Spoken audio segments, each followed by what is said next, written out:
Bodge Motorcycle Philippines ay meron na rin pamato sa labanan ng adventure scooter in 180cc. Nagpakita nga sila dito sa huling ginanap na Makina Moto Expo ng kanilang bagong unit na SR180 ADB. At yan nga ang pag-uusapan natin sa ating walk-around review. Kaya bago tayo magpatuloy sa mga nais pong suportahan ang ating YouTube channel, baka naman pwede kayo mag-subscribe at i-like ang ating video. At kung dito kayo sa Facebook nanonood, mag-follow na po kayo at i-share naman ang ating episode at maraming salamat na agad. So mga brothers, let's go sa go!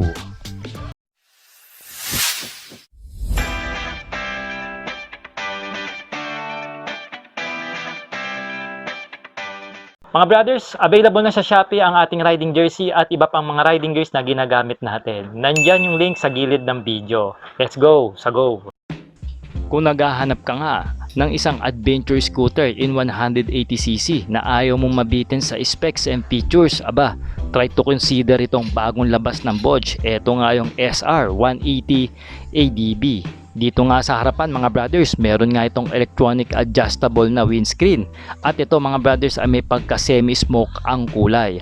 Habang meron naman tayo ritong stylish na headlight na naka-split type po ang pagkakadesenyo. Makikita natin na meron itong malagalit na kilay na daytime running light at naka-LED naman ang kanyang headlight. Para naman sa kanyang front suspension, ito ay equipped ng telescopic fork. Habang meron naman itong disc brake na preno na merong ABS pagdating sa kanyang safety. Meron nga itong mga brothers na dual sports tire na may tire size na 110/80 at 14 inches wheel mag. Siyempre pa, naka-tubeless na rin yan at ang kagandahan dito, naka-alloy wheel mags na rin ito na makakadagdag sa gaang ng mismong scooter. Dito sa likod mga brothers, aba, napakalinis at premium looking ang pagkakadesenyo nitong SR180 ADB ng Bodge. Meron nga tayo ritong strip line design pagdating sa kanyang taillight at ito pinaiilaw na rin ng LED alongside sa kanyang turn signal lights at dito rin sa harapan. Meron nga itong mahabang fender na tsak na mapoproteksyonan ang ating mga component dito sa likod pagdating sa tubig at putik at samahan pa yan ng tire hugger. Habang meron tayo ritong dual shock suspension at ang kagandahan, debaso pa yan. Upright naman ang ating exhaust system dito mga brothers na malayong mapuntahan ng tubig kahit ilusong nyo pa sa mga mabababang baha at naka single exit po ang kanyang tambucho. Pagdating naman sa preno mga brothers, meron itong single pot piston caliper na disc brake dito sa likod. Ang kagandahan, nilagyan din niya ng ABS at traction control ng Bodge para po sa ating safety. Meron nga itong tire size mga brothers na 130/70 at 13 inches alloy wheel mags. Syempre, naka-tubeless na rin ito mga brad.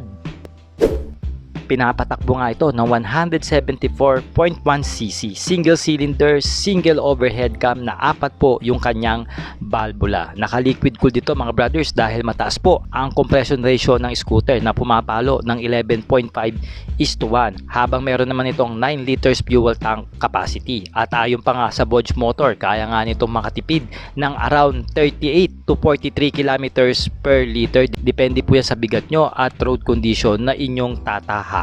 Kaya nga nitong makasibat mga brothers ng 16 Nm of torque at 6,500 RPM at sumasagad ng 17.4 horsepower at 8,500 RPM. Meron na lang po siyang electronic starting pagdating sa makina at gumagamit po ito ng fuel injection pagdating sa kanyang fuel system. Napaka-premium and sleek looking pag gumilid itong SR180 ADB ng Bodge kasi wala na siyang sticker. Makikita lang natin na meron siyang 3D emblem ng SR1 ADB rito sa gilid sa likod.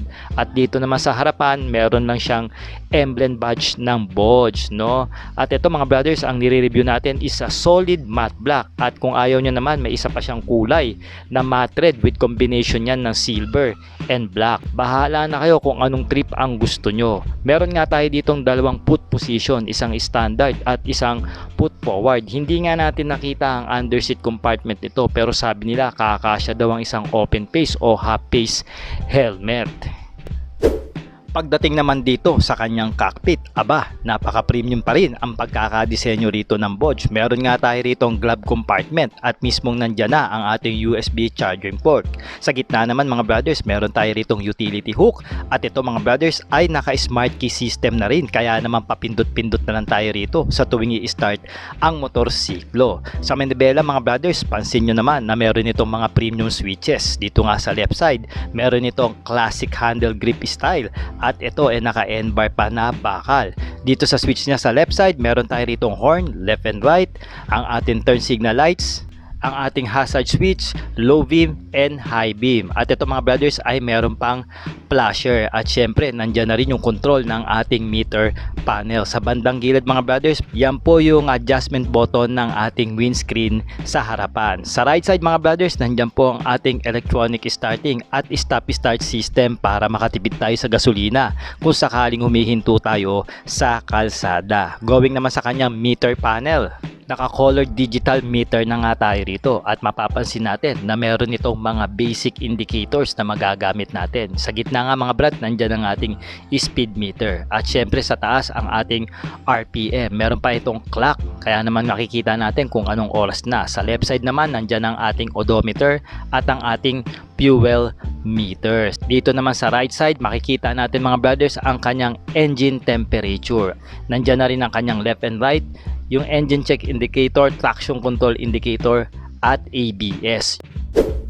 When it comes sa riding ergonomics, obvious naman na upright ang ating riding position dito mga brothers. And for the reference mga brad, meron lang po akong taas na 5'4", at ang taas ng seat height nito mga brothers ay umaabot ng 810mm, habang sa ilalim naman nito ay masasayahan kayo dahil ang kanyang ground clearance ay umaabot ng 160mm, at meron lang ito mga brothers na dry weight na 140kg. Siguro kung ipo-full tank nyo ito kasama ang kanyang engine oil, aabot ito ng around 145 kg in total weight, no?